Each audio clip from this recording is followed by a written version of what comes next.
Ahora sí, coméntenme, por favor, ¿en qué se habían quedado? Cuéntenme.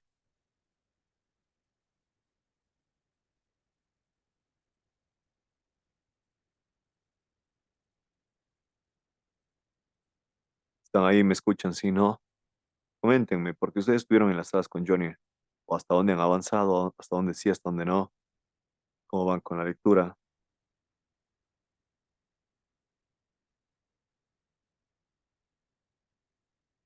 Aida,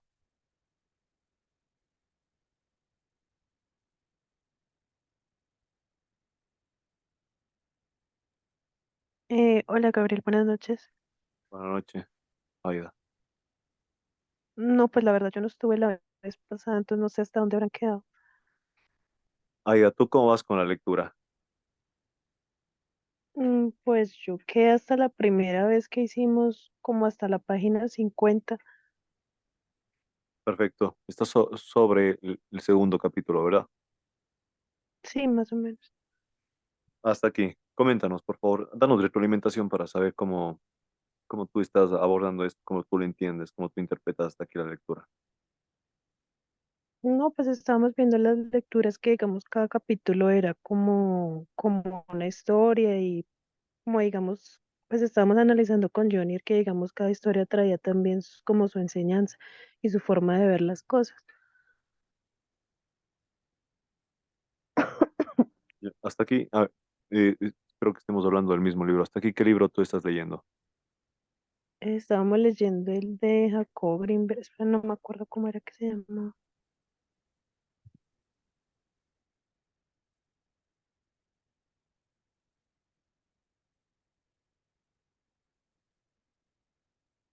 Alguien que le ayude a la compañera.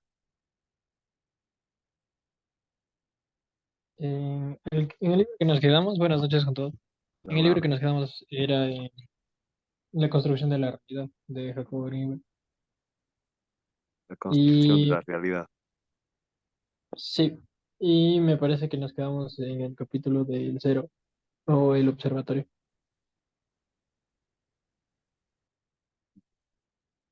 Tú hasta aquí, ¿qué has logrado dilucidar? O sea, bueno, yo en general sí me ha servido bastante, especialmente la segunda parte, porque, o sea, bueno, la primera sí tiene sus reflexiones en sí, sus historias, pero la segunda parte tiene un poco más de información de todo. Y creo que lo que más resalta dentro del texto es que, bueno, lo que yo más puedo recordar en general es, por ejemplo, lo del conocimiento. En una parte del libro decía que el conocimiento, o sea, si tú, bueno, el conocimiento en general es una certeza. Y si no existe esa certeza, no hay ningún cambio, o sea, en ti. Por lo tanto, si no hay ningún cambio, entonces realmente no tienes ninguna certeza y no tienes ningún nuevo conocimiento. Eso es lo que más resalto y lo que más me acuerdo, porque bueno, yo ya terminé de leer el libro y en general. Eso. A ver, no sé si es que está en medio libro, pero si tú aquí llegaste, ya culminaste todo el libro, me dices, ¿verdad? Hasta la mitad del libro, lo que te acuerdes que nos puedas aportar hasta la mitad del libro, que puedas llevar de teórico a práctico hasta la mitad del libro. Bueno, hasta la mitad del libro lo que más puedo recalcar es el capítulo que me tocó leer a mí. Bueno, o sea, sí leí todo, pero lo que más me acuerdo es lo que me tocaba leer a mí, que era del sentirse importante. Y háblame en general de cómo, eh, o sea, estamos acostumbrados a vernos desde los ojos de los demás y por eso no podemos hacer las cosas que queremos o sea, nos sentimos juzgados. Y al sentirnos juzgados o sea, no tenemos toda la capacidad de tener acción, por decirlo de alguna manera. Y, o sea, bueno, yo lo he aplicado en general no dándole tanta importancia, eh, o como ahí mismo dice, no viéndome desde los ojos de los demás, o sea, como juzgándome a mí mismo. Entonces yo lo he aplicado eso, ¿no? Que tratando de no juzgarme tanto y que no me importe tanto la opinión. negativa de los demás, porque obviamente sí puedo aceptar las críticas, que, o sea, sean críticas constructivas, pero las, las, eh, o sea, las que son solo críticas destructivas, en general eso no me aporta nada y creo que eso es lo que debemos eliminar y es lo que trataba de decir más o menos ese capítulo. Genial. Gracias. Otra compañera, déjame ver. Arlen. Arlen, ¿estás por ahí? Sí, ¿no? Escucha.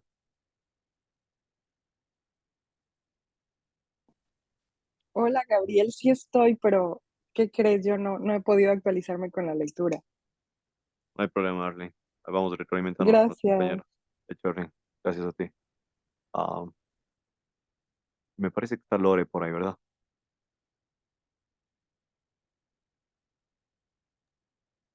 Hola, sí, acá yo. ¿Qué tal, Lore? Recién me conecté y estoy como desenchufada. Eh, Yo escuché el libro completo, me pareció súper interesante, pero estoy desenchufada, entonces no recuerdo en este momento como el contexto general. ya. Em, A ver Voy si. a tomarme un tiempo para recordar y Sí, sí, mejor, mejor. Perfecto. ya, ok. Gracias, Lore. Alguien más que esté aquí conectado, que tenga buen audio, que nos pueda compartir hasta aquí, hasta su lectura, que ha entendido y que nos pueda aportar de su lectura. Coméntenos.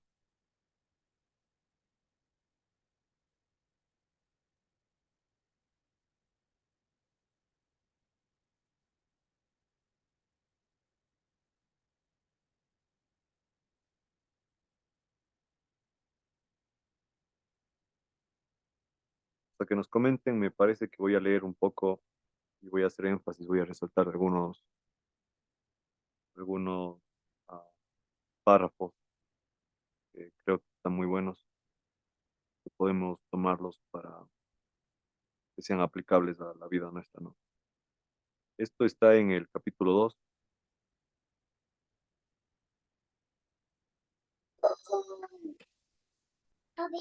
Permítanme, por favor.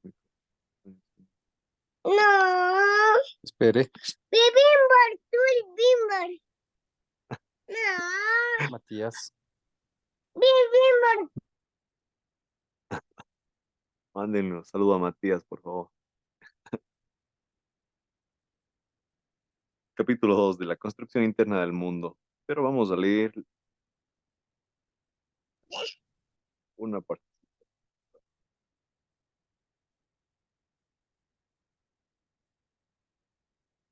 de los opuestos. Cuando mencionamos la existencia de algo, creamos al mismo tiempo su inexistencia. Cuando manejamos el concepto de bondad, construimos simultáneamente el de maldad. Cuando estamos conscientes de nuestras vivencias, intentamos la ausencia de ellas.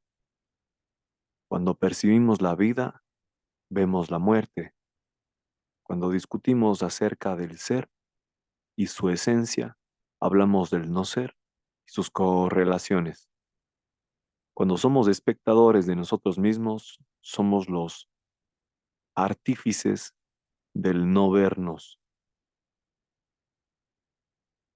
Cuando recordamos que tenemos memoria, construimos la amnesia. Cuando discutimos acerca de la riqueza, creamos pobreza. Cuando sentimos la vejez, recordamos la juventud. Cuando predecimos el futuro, construimos el pasado. Todos nuestros valores y conceptos como construcciones verbales conllevan y resultan de sus opuestos. El concepto de movimiento solo puede manejarse y entenderse si se conoce lo inmóvil. La conciencia del placer solo existe cuando surge la del dolor, lo cual significa que los opuestos resultan de una sola construcción y aparecen simultánea e inexorablemente en el momento en el que categorizamos y analizamos cualquier vivencia.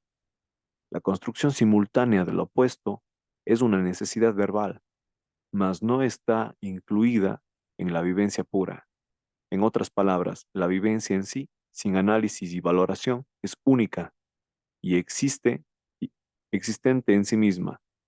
En cambio, la verbalización de ella solamente es comprensible cuando da lugar y resulta de la comprensión de su opuesto.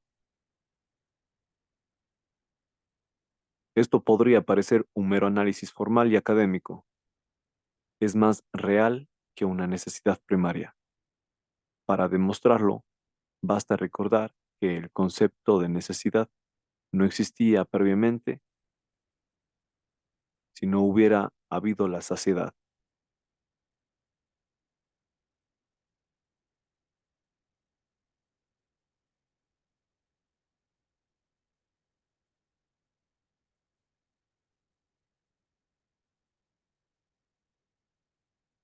De los enemigos. El Don Juan de Carlos Castañeda afirma que el hombre, para ser libre, debe vencer a 4 enemigos: el miedo, el poder, la edad y la claridad. El porqué de los 3 primeros es relativamente fácil de comprender. El hombre tiene miedo de desechar acuerdos, que depende de la estructura del poder o se siente viejo, no es libre. Solo cuando vence a estos 3 enemigos, empieza a ser libre. El enemigo, claridad, es más fácil, es más difícil de entender. Con este término, Don Juan se refiere a aquellas situaciones en las que se depende de una estructura lógico-teórica o de una serie de ideas preconcebidas para explicar el universo. Ver las cosas a través de una estructura produce la sensación de que todo es explicable y, y transparente, que todo es claro y fácil. A lo único que conduce este tipo de claridad es a la redundancia y dejar de aprender. Por ello, es un enemigo que atenta contra la libertad interior. La claridad se puede vencer solamente cuando alguien se da cuenta que el único aprendizaje válido es el que enseña, que lo que se puede aprender no tiene límites y que, por lo tanto, la aparente claridad es solo un preludio de nuevos descubrimientos. Del aprendizaje. ¿Cómo explicar que alguien simultáneamente manifieste conductas asociadas a la dependencia y sumisión, y por otro lado a la fuerza y al autoritarismo? La única forma es pensar que las personas que enseñaron estos juegos manifiestan las mismas dualidades. El niño pequeño ve a alguien autoritario y también ve a alguien que se somete a esa autoridad. La dependencia y la sumisión las aprende de aquellos que se someten al autoritario. En cambio, la fuerza y el poder los aprende directamente del autoritario. Este aprendizaje, aunado al hecho de que al principio del desarrollo ontogenético aprendemos imitando, hace que la persona en formación se graben las dos tendencias. La conducta autoritaria se utiliza para las mismas situaciones en las que se vio siendo utilizada. La conducta de sumisión se aplica y surge en las mismas situaciones que fueron asociadas a la sumisión del otro. Es solamente cuando podemos reconstruir estas vivencias y podemos entenderlas que empezamos a vencerlas. Esto me recuerda a mí a los problemas de las madres, generalmente madres que tienen problemas con sus hijos, problemas de conducta, ¿no? Y viene a mí un caso reciente que había visto y es el de una madre que ha perdido el control de sus hijos. Y esto es curioso, ¿no? Porque las personas dentro de su burbuja no ven lo que otras personas sí vemos, en este caso yo. Ella solo ve que ha perdido el control de sus hijos. Ella solo ve que no puede más. Ella solo ve que ya no sabe qué más hacer. Ella solo ve eso. Yo veo más. Yo veo que ella es una persona sumisa. Y no podemos ignorar esto en la realidad humana, ¿no? Todos somos o sumisos o autoritarios. La persona que es sumisa siempre tiene un autoritario, un demandante de algo. Y el demandante de algo siempre tiene un sumiso. Una madre tiene sus sumisos, que son sus hijos, porque se someten a lo que su madre diga. Su padre tiene sumisos. Los sumisos son sus hijos, los sumisos de un padre o un hogar. Se someten a las normas de la casa. ¿De quién? De papá, de mamá. ¿Hay abusivos? Claro que hay abusivos. ¿Hay personas conscientes? Eso es lo que buscamos aquí. Tener claro el hecho de saber que en las relaciones humanas se maneja de esta forma es súper necesario para nosotros poder equiparar, tener ventaja, tener poder o simplemente dejarnos pisotear o pisar en todo tipo de relación social. Quería hacer énfasis esto porque creo que es principal para todo tipo de relaciones sociales, ¿no? Incluso familiares.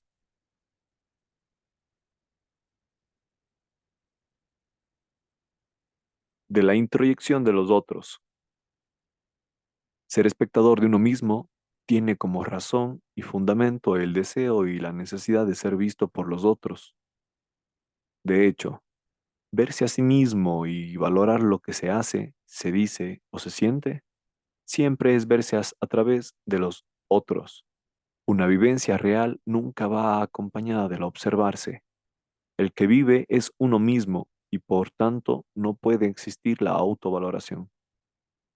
Si ésta aparece, la vivencia deja de serlo y se convierte en una simple estructura redundante y circular, la cual da como resultado que se deje de sentir. Es por ello que los eventos en que se ha sido un autoespectador difícilmente son recordados. Solamente las vivencias reales se consideran como recuerdos. Recordar que se ha sido espectador de uno mismo no tiene ningún carácter, especificidad o realidad, y por tanto no puede ser revisado. En cambio, la experiencia vivencial tiene tal fuerza y saber que siempre se recuerda como tal. De la memoria.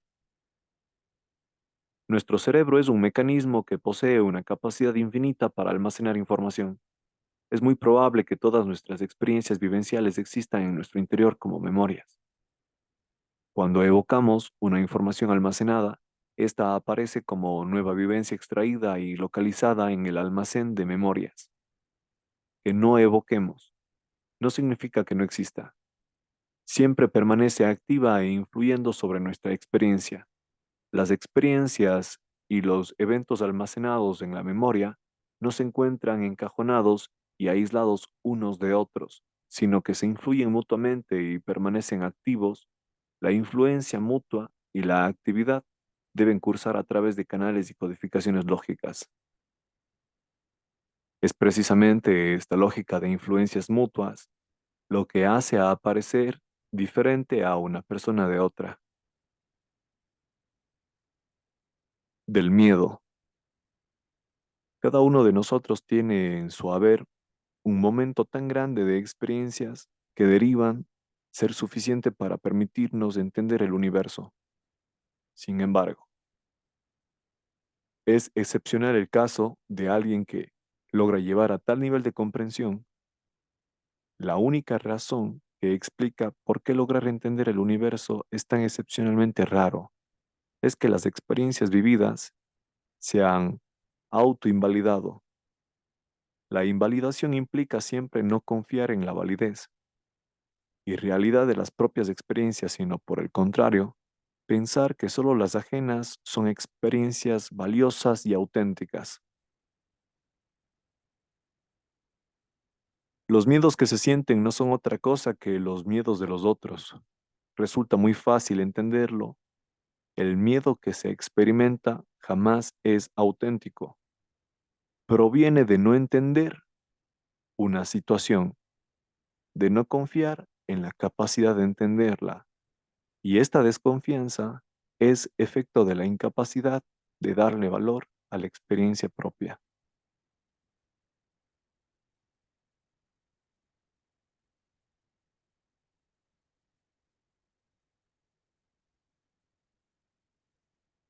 Voy a mencionar a alguien a que nos ayude con la lectura. Arlene, ¿tienes el libro a mano para que nos puedas ayudar con la lectura o no? Sí, Gabriel, sí, sí lo tengo. ¿Tú me dices en dónde continúo? Sí, permíteme un momentito. Ok.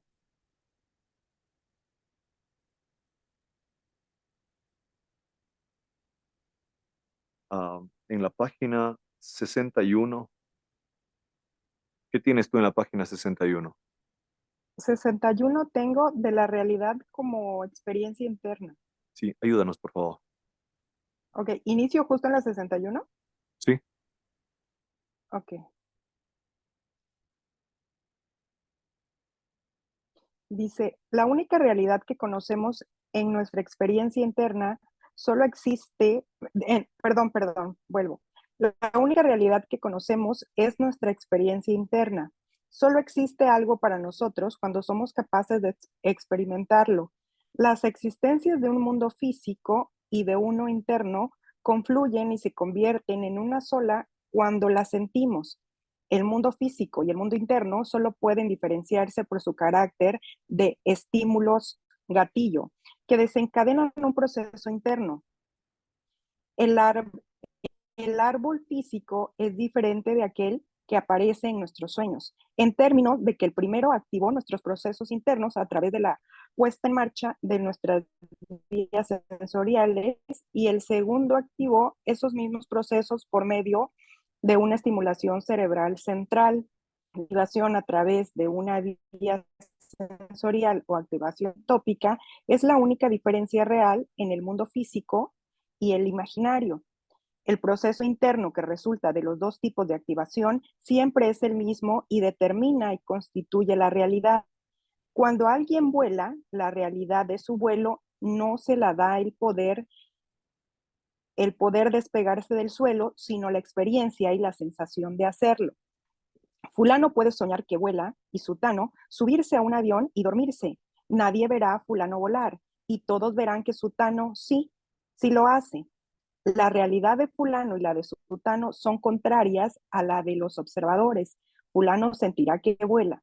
En cambio, sutano no, puesto que los observadores solo ven a sutano volar como resultado de experiencia interna de verlo volar. Y puesto que es precisamente esa experiencia la única realidad para los observadores, también lo es como única realidad para fulano y sutano.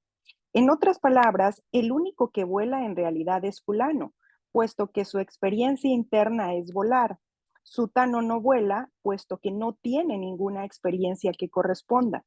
Para los únicos que vuela Sutano es para los observadores, puesto que esa es su experiencia interna. Si alguien pregunta de qué depende el vuelo y de que la realidad interna, la contestación honesta solo es una, de que la experiencia interna. Tal afirmación podría llevar a pensar que si todos aceptáramos como única realidad la que se experimenta, el mundo se convertiría en un caos esquizoide, puesto que dejarían de existir acuerdos. La verdad de las cosas es que el caos es el que estamos viviendo al aceptar algo como real solo porque varios observadores lo consideran así. Solamente cuando esa consideración fuera capaz de vivirse como experiencia propia es cuando deberíamos aceptarla, pues admitirla antes de vivirla solo trae como consecuencia que no podamos entenderla. La crisis y la ineficacia de casi todos los procedimientos contemporáneos de enseñanza y de transmisión del conocimiento surgen de no entender que ese conocimiento no puede ser transmitido por autoridad intelectual, sino solamente como una vivencia real. Aceptar un conocimiento sin experimentarlo, sino solamente porque varias autoridades están de acuerdo en que existe, tiene las más nefastas consecuencias. El aceptador se convierte en un simple repetidor de conocimientos, de hecho, idéntico a sus maestros, y como ellos, transmitirá información por autoridad y por acuerdo, pues es lo único que ha aprendido. De otra forma, no lo haría. El aceptador de conocimientos por autoridad nunca está seguro de nada y sobre todo no confía en sí mismo. Si alguien le dice que lo que piensa hacer es peligroso, cederá ante la sugerencia a pesar de que no sea cierto. No utilizará sus experiencias, puesto que antes de hacerlo las invalidará pidiendo consejo. Se convertirá en un robot automatizado que siempre será efecto y nunca causa. De hecho, jamás podrá entender el universo, puesto que no se entenderá a sí mismo. Tú me dices, Gabriel, si continúo. Sí, permíteme un momentito, Arlen. Ok. Patricio, ¿tú qué entiendes de esto, de este párrafo que nos lee Arlen? Buenas noches con todos. O de estos párrafos que leyó Arlen. Eh, bueno, con todo lo que has leído tú, Everly, bueno, puedo llegar al entendimiento de que cada uno tiene una realidad distinta, ¿no? Y depende desde las experiencias que uno ha vivido, desde las creencias que uno tiene, desde los miedos que uno tiene y también desde esa parte que también dijo de la edad, pero más allá de si lógicamente te, qué sé yo, quieres llegar a una meta o hacer el siguiente paso que tengas en algún aspecto de la vida de cada uno, si no se tiene la determinación de hacerlo, va a seguir siendo como yo entendí esta teoría lógica, ¿no? De que si no vive esa experiencia, nunca va a salir como quien dice de su burbuja. Por eso es que algunas personas piensan cosas diferentes sobre otras, porque la realidad no es la misma. Gracias, Patricio. Arlen, ¿nos ayudas, por favor, con los siguientes imágenes? Claro. Ok. Una imagen es intangible, tanto como una experiencia o un sueño. Su duración es tanta como su existencia y esto solo ocurre en el instante en que se le tiene. La imagen es producto de la actividad cerebral, pero en sí misma no tiene contraparte física. Una imagen es una representación del universo que, sin embargo, se aleja de este en tanto no posea en sí misma ningún atributo tangible o medible. Es cierto que puede dar lugar a cambios físicos y manifestarse y correlacionarse con algún movimiento, objeto o textura, pero no es ninguna de esas cosas. No es abstracta ni física, simplemente es real. Su realidad es tal que no se le puede negar. Quizás algún día sepamos cuántas neuronas son necesarias para dar lugar a una imagen y conozcamos qué activaciones de patrones cerebrales son las que se llevan a cabo para que aparezca. Sin embargo, esos conocimientos no serán suficientes para explicar su existencia. Al tener una imagen, no sentimos la activación celular que la origina ni observamos la electrofisiología responsable de su aparición, solo tenemos la realidad y certeza de su existencia como imagen. El mundo que percibimos tiene como percepción las mismas características que la imagen que nos representamos. La flor que vemos resulta de la activación cerebral, pero esta no es suficiente para explicarla y entenderla. Supongamos que logramos construir una máquina con tantos elementos y conexiones como el cerebro humano y que además funcione en la misma forma que éste. La máquina tendrá imágenes y será capaz de hacerse representaciones internas, las cuales aparecerán como resultado de la actividad gestáltica de todos los elementos que constituyen el autómata. Surgirán como efecto de la actividad mecánica o eléctrica de sus elementos, pero serán más que esa actividad y no podrán ser explicados cabalmente como resultado de ella, puesto que poseerán características muy distintas. La imagen y las representaciones del robot no tendrán ni masa ni peso, ni ocuparán espacio alguno, a pesar de que surjan de elementos que sí lo tienen. En la misma forma, nuestras imágenes son parafísicas a pesar de que resulten del funcionamiento de elementos físicos. ¿Cómo entender la aparición de una nueva propiedad que, estando tan alejada de la física, surge de elementos físicos? Nadie lo sabe. Mira, gracias, Arlene. Vamos a lógica, por. ¿Continúo? Sí, vamos a lógica para pasar con otra persona. Bien. La mejor forma de entender es convertirse en aquello que se quiere conocer. Solamente en ese momento el conocimiento se vuelve parte del ser, puesto que se siente como experiencia propia. Jamás estaremos en posibilidades de penetrar en un misterio si no lo vivimos.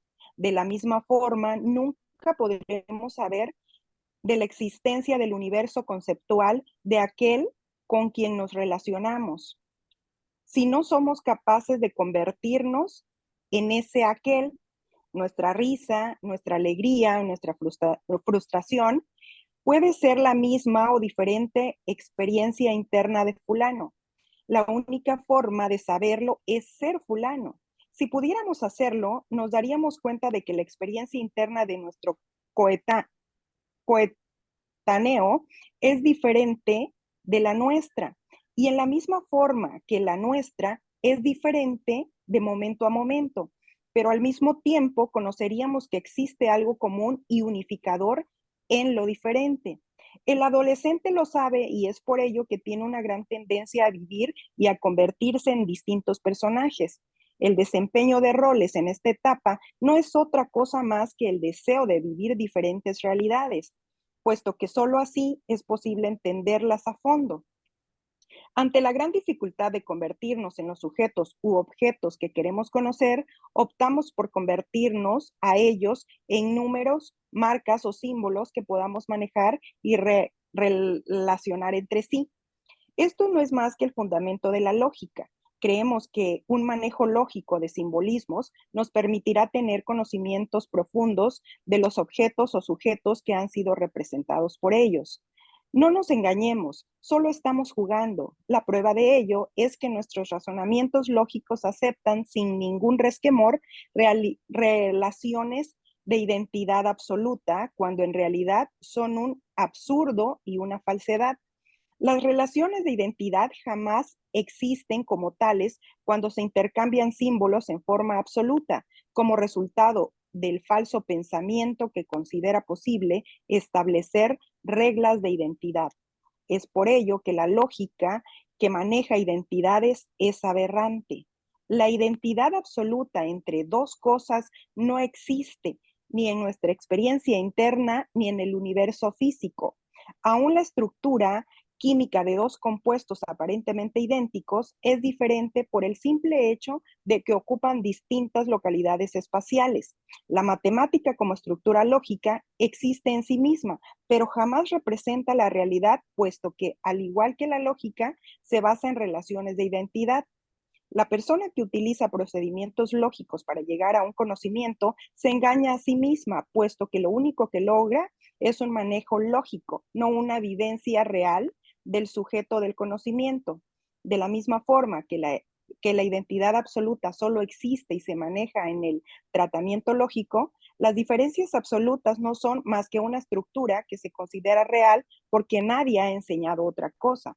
Parece contradictorio sostener que la entidad absoluta tiene tanta inexistencia como la diferencia absoluta. Sin embargo, no lo es.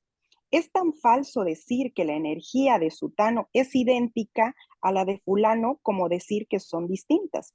Simplemente son en ellas mismas y por tanto no requieren ni se validan a través de una comparación.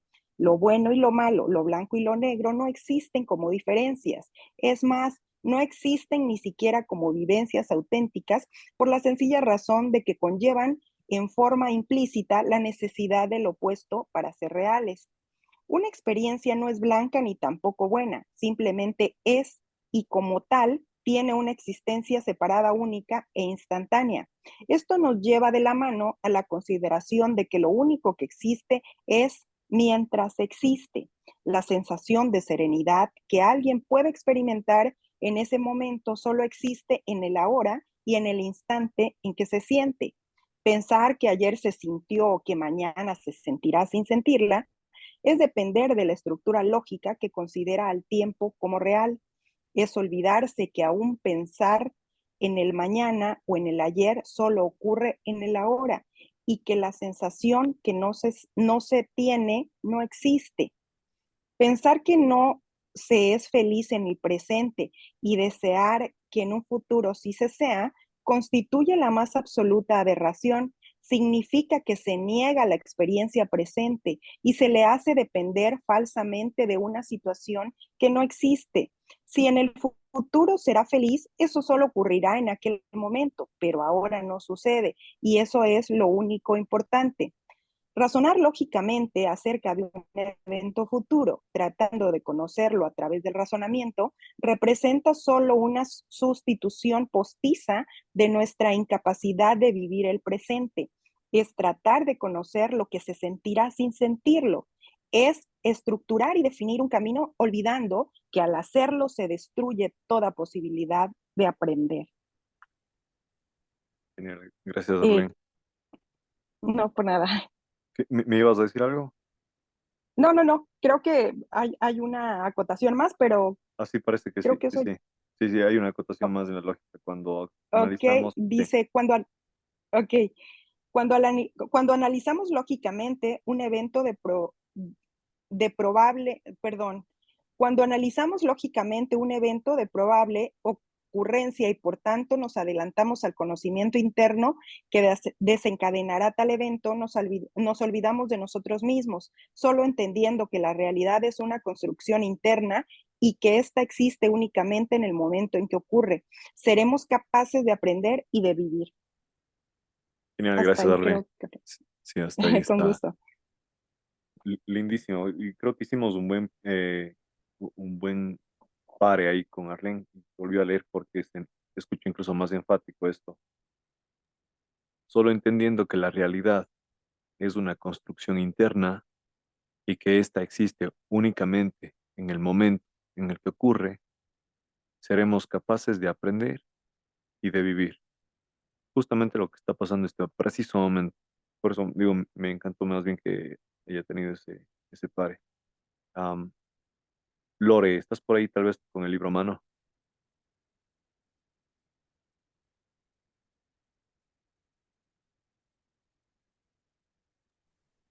No, no lo tengo. Ya, Lore, no hay problema. Gracias. Am, Patricio, tal vez estás con el libro a mano. No, Gabriel, estoy en celulario. Ok, gracias, Patricio. Alguien que tenga el libro a mano, con libro a mano me refiero tal vez el PDF, computador, alguna situación así. Shirley, por favor, Shirley, ayúdanos. Buenas noches. De los juicios, Sí, juzgar a alguien es subestimarlo.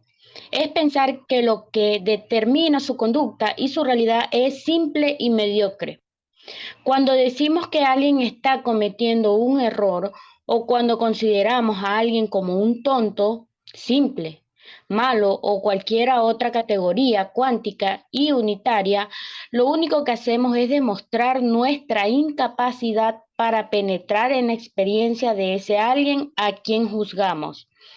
Si pudiéramos hacerlo, nos daríamos cuenta de que las cosas no son ni simples ni fáciles, que las razones del otro son tanto o más complejas que las nuestras y, sobre todo, que se determinan por toda una historia y una serie de puntos de referencia. Juzgar es muy fácil y cómodo y además tiene siempre un componente narcisista y de autocomplacencia. Lo que hacemos al juzgar es convertirnos en punto de referencia absoluto y sin falla. Por lo menos, eso es lo que pensamos. Es sentirnos decididores y determinantes de realidades. La verdad de las cosas es que cuando juzgamos no somos más que una hierba movida por el viento. El problema es que en ese momento esa hierba se cree un roble y actúa como tal. Juzgar a alguien es considerarse incapaz de caer en error y siempre surge de una ignorancia y de un desconocimiento de nosotros mismos. Es tal la magnitud de nuestra ceguera que en lugar de desechar los juicios y darnos cuenta que solo son un juego, los institucionalizamos creando una ciencia del diagnóstico psicológico. En ella, la gente es considerada sana o enferma, dependiendo de su mayor o menor aceptación de estructuras y acuerdos, cuando en realidad el único enfermo es el diagnosticador, al considerarse a sí mismo como decididor de realidades. La única salud o enfermedad está dada por el mayor o menor respeto que una persona otorga a su realidad interna. La única enfermedad es la desconfianza e invalidación de nosotros mismos. Sigo.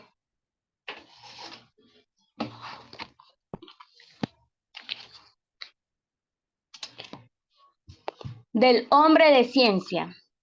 La ciencia puede ser enseñanza y aprendizaje solo cuando aporta información que no es posible obtener por medio del análisis interno. La certeza en un conocimiento obtenido del autoanálisis es suficiente como para no necesitar la réplica experimental. Cuando a pesar de la certeza el hombre de ciencia acude al laboratorio, lo único que le impulsa es el deseo aparente de compartir y transmitir esa certeza. Sin embargo, es un engaño, por la sencilla razón de que no va a ser posible lograr la certeza en el otro, a través de la comunicación objetiva de una información. Cuando el hombre de ciencia se dedica a tratar de probar ante otros observadores lo que es obvio para él mismo, la ciencia deja de enseñarle y solo se convierte en un juego más. Esto no quiere decir que el conocimiento científico sea inválido, solo significa que no es suficiente por sí mismo y que pierde todo sentido cuando se convierte en una actividad de réplica de conocimientos. El hombre de ciencia debiera ser feliz, puesto que la información obtenida por él a través de su labor es, más que nada, un conocimiento acerca de sí mismo. Si es infeliz, significa que su trabajo es solo un engaño y una prostitución de sí mismo. El hombre de ciencia debiera ser libre y estar alejado de toda estructura cuando, en cambio, es rígido y esclavo. Solo significa que la ciencia no es resultado de sí mismo, sino que, por el contrario, él se ha convertido en resultado y efecto de la ciencia. De la certeza. Hay quienes piensan que su certeza es cuanto a la Shirley, explicación y conocimiento. Gabriel. ¿me escuchas? Disculpa, mi micrófono estaba apagado. Hasta ahí, espérame un momentito, Shirley. Te agradezco. Perfecto. En de los Ya, juicios voy a hacer énfasis en algo. Esto es algo por lo cual no me gusta mucho el área clínica.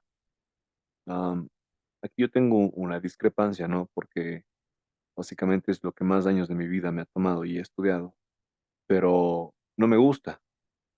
Y el problema creo que aquí está explicado desde otras palabras que vienen siendo de Jacobo. Am, es tal la magnitud de nuestra ceguera que en lugar de desechar los juicios y darnos cuenta que solo son un juego, los institucionalizamos creando una ciencia del diagnóstico psicológico. Esto básicamente es la psicología clínica, ¿no? O psiquiátrica o la psiquiatría. En ella, la gente es considerada sana o enferma, dependiendo de su mayor o menor aceptación de estructuras y acuerdo, cuando en realidad el único enfermo es el diagnosticador, al considerarse a sí mismo como decididor de las realidades. La única salud o enfermedad está dada por el mayor o el menor respeto que una persona otorga a su realidad interna. La única enfermedad es la desconfianza e invalidación de nosotros mismos. Claro, y entonces cuando tú vas, no a veces es, sí, tú tienes ese trastorno, tú eres esto, eres esto, eres esto. Te montan las etiquetas. Y esto es curioso porque toda persona dentro del área de la psicología debería saber la influencia y todos deberíamos tener claro, al menos dentro de, de todo este modelo psicológico, del sistema psicológico, absolutamente todos, todo mundo que maneje la psicología debe tener presente que los trastornos mentales dependen del nivel de afrontación de las herramientas y no solo de una patología netamente orgánica, cerebral o mental, sino del constructo de la persona. Entonces no podemos saber, no podemos poner etiquetas sabiendo que las etiquetas tienen un poder. El ejemplo que siempre pongo, ¿no? Es un padre o una madre que a su hijo, a su hija toda la vida le dice, eres tonto, no puedes, eres feo, eres fea, eres bruto, eres gordo, gorda. Le está poniendo etiquetas y estas etiquetas tienen peso, un peso psicológico. Y este peso va a ser arrastrado por los niños durante toda su vida. ¿Cómo pasará entonces con el paciente? Con un paciente que viene a nuestras manos para nosotros, porque se supone que viene a nuestras manos para ayudarle, para darle luz, para darle salidas, para brindarle una opción, para brindarle alternativas. Es como a un suicida. ¿Qué queremos? Que no se muera, pues. Entonces no le vamos a decir si eres un suicida y le vamos a poner la etiqueta del suicida. Tenemos que darle luz, tenemos que darle claridad, lucidez mental, que vea un nuevo panorama. Y eso no se va a lograr desde la etiqueta necesariamente. Podemos enseñar, explicar más o menos qué es esto, pero meterse a etiquetar a alguien, eso es raro. Y precisamente eso es el sistema.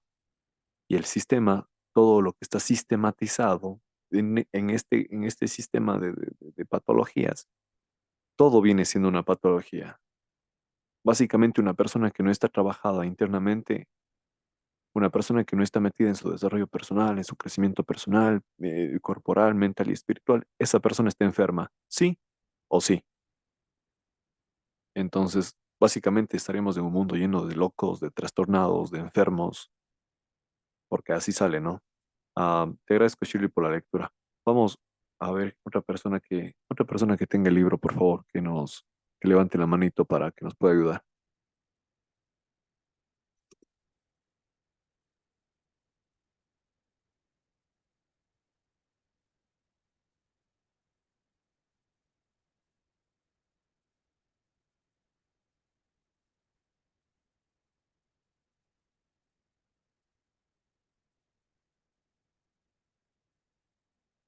Josué, antes de que continúes tú, Josué, voy a leer un pequeño fragmento en lo que mencionó Shirley. El hombre de ciencia debería ser feliz, puesto que la información obtenida por él a través de su labor es, más que nada, un trabajo,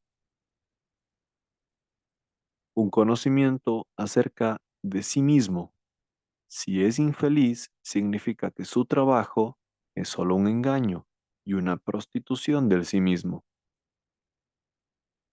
Por favor, ¿nos ayudas con la lectura desde la certeza de la certeza? Claro, de la certeza.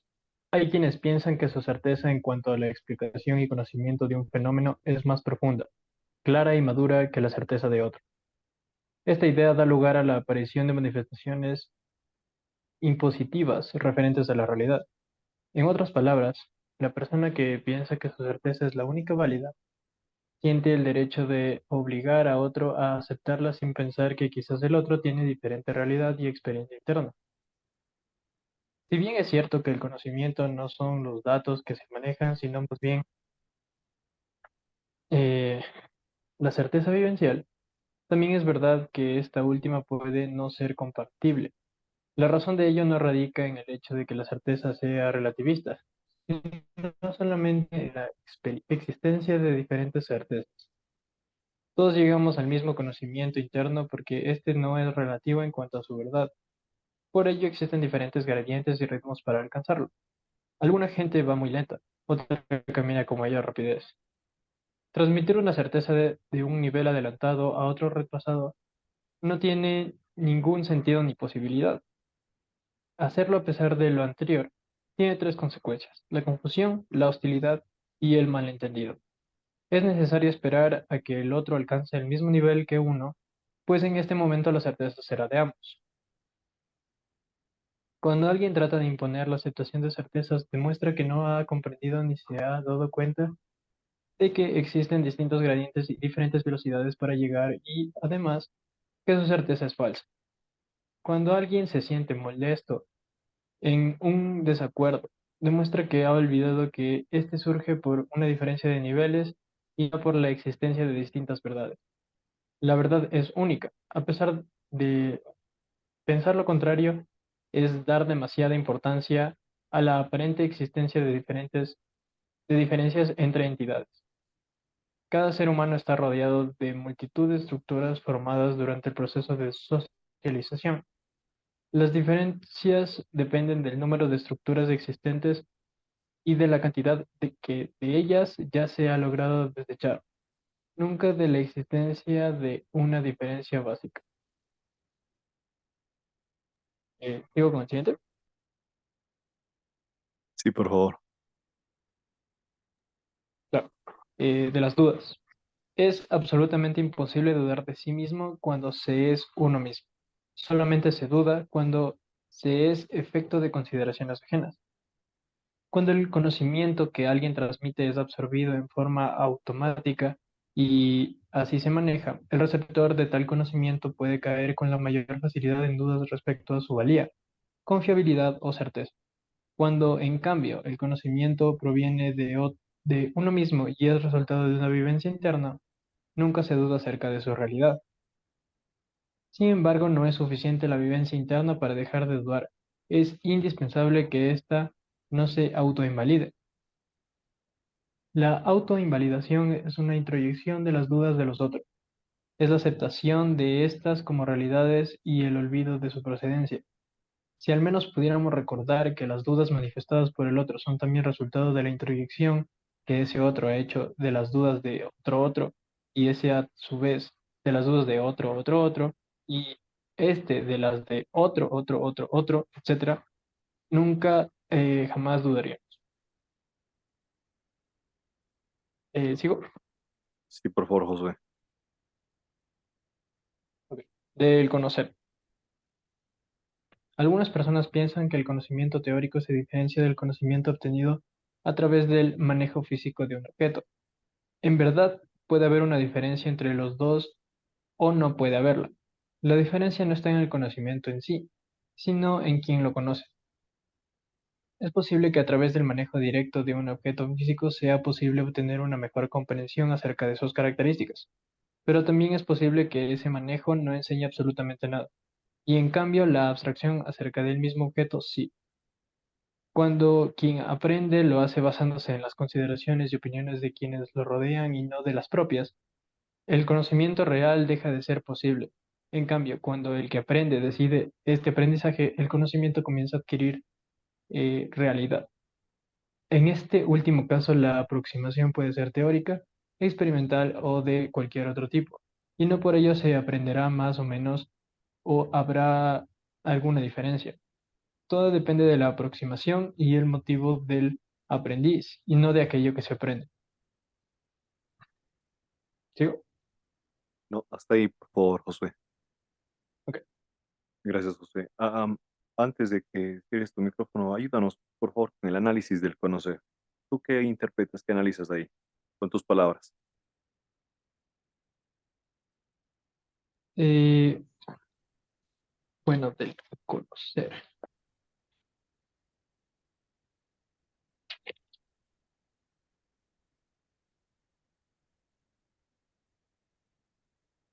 Claro. En el conocer, creo que lo que más resalta es que el conocimiento se da para las personas que quieren aprender ese conocimiento y no de quien, o sea, busca, más bien, espera un momento,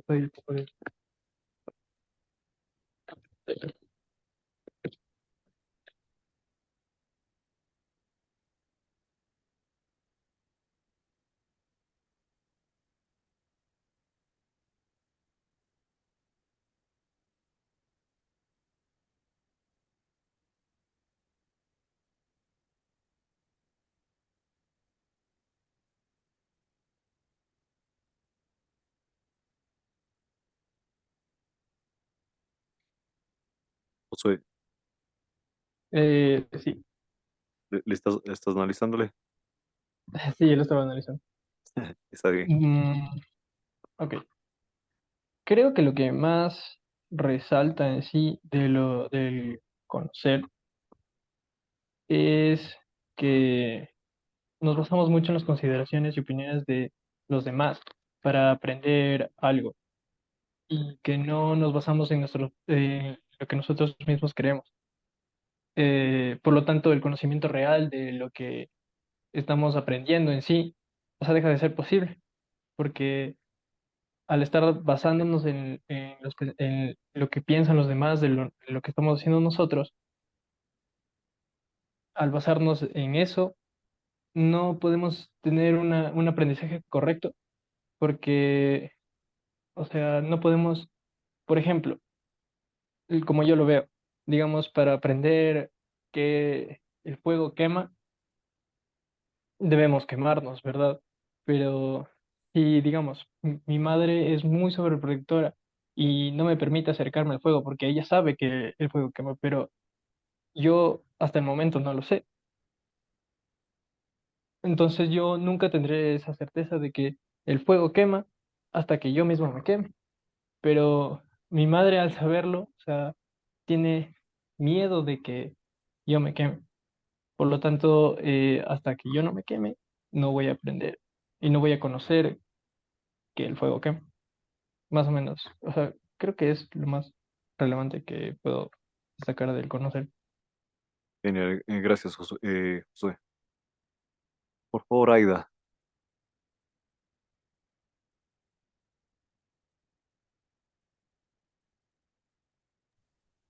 Continúo con la lectura Sí, de los niveles, por favor. de los niveles. Un mismo evento, sobre todo cuando se relaciona con experiencias internas, puede ser explicado en muchos niveles. Por ejemplo, la sensación de angustia. Alguien podría decir que su angustia se debe a que se siente juzgado por todo el mundo. Aunque esto pueda ser cierto, es solo un nivel muy superficial de explicación, puesto que la sensación de juicio solo proviene de considerar que lo que se hace o se siente es inadecuado o malo, pero esto a su vez representa solo un segundo nivel de explicación, porque sentir que lo que se hace es inadecuado o malo resulta a su vez de sentirse inseguro. Más aún, el sentirse inseguro deriva de la idea según la cual los propios sentimientos no tienen valor. Esta invalidación a su vez resulta de considerar que la realidad interna es menos importante que la externa. Esto a su vez depende del establecimiento en el pasado de un acuerdo y de la estructura que surge de él. Así, la angustia surge del miedo a desechar la estructura y el acuerdo. Este miedo se debe a la idea de que desechar la estructura llevará a una situación de vacío interno. La perspectiva de vacío interno proviene a su vez de la idea de que el interior no existe. Si hiciéramos el mismo tipo de análisis en muchos de nuestros estados internos negativos, como los relacionados con las sensaciones de miedo, dependencia, pérdida de control, frustración, etc., nos percataríamos de que todos ellos se basan, a fin de cuentas, en la idea de que lo interno no existe o no tiene importancia. puesto que la sensación de inexistencia surge de toda una historia. Se podría afirmar que todo estado interno negativo contiene en sí mismo la historia total de una persona.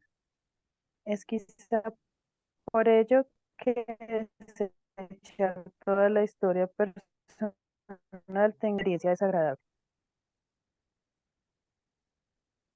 Gracias. Digamos la última para culminar con esto de la comunicación, perdón, del sentir y de la experiencia, la dependencia.